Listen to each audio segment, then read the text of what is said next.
The Alpine S-A60M is a popular choice among buyers looking for a clean, compact monoblock amplifier to power their subwoofers. But before you invest, there are important issues you need to know. Today on Auto and Moto, we're exposing the critical drawbacks of the S-A60M that many buyers only realize after installation. First, real-world power output can feel underwhelming.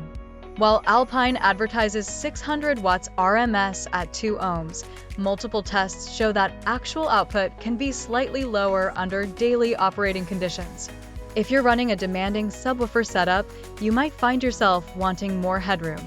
Second, tuning flexibility is limited.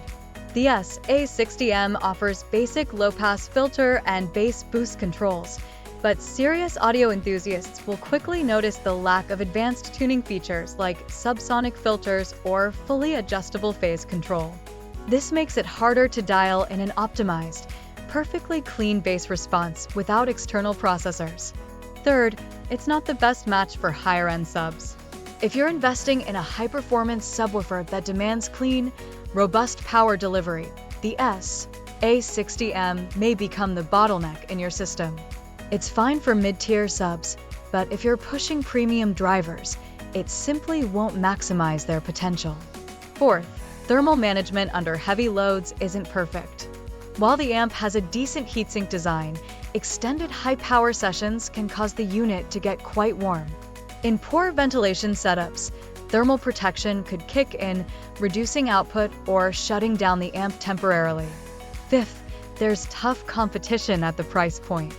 Brands like Rockford Fosgate, JL Audio, and even Scar Audio offer amps with either higher true power ratings, better cooling designs, or more flexible tuning features, often at a very similar or slightly higher price. When you weigh overall value, the S-A60M doesn't always come out on top. In conclusion, while the Alpine S-A60M is clean, compact, and reliable for basic subwoofer builds, its real-world limitations in output, tuning, thermal endurance, and competitive value make it less than ideal for serious bass enthusiasts. If you're planning a demanding system, you may want to look elsewhere.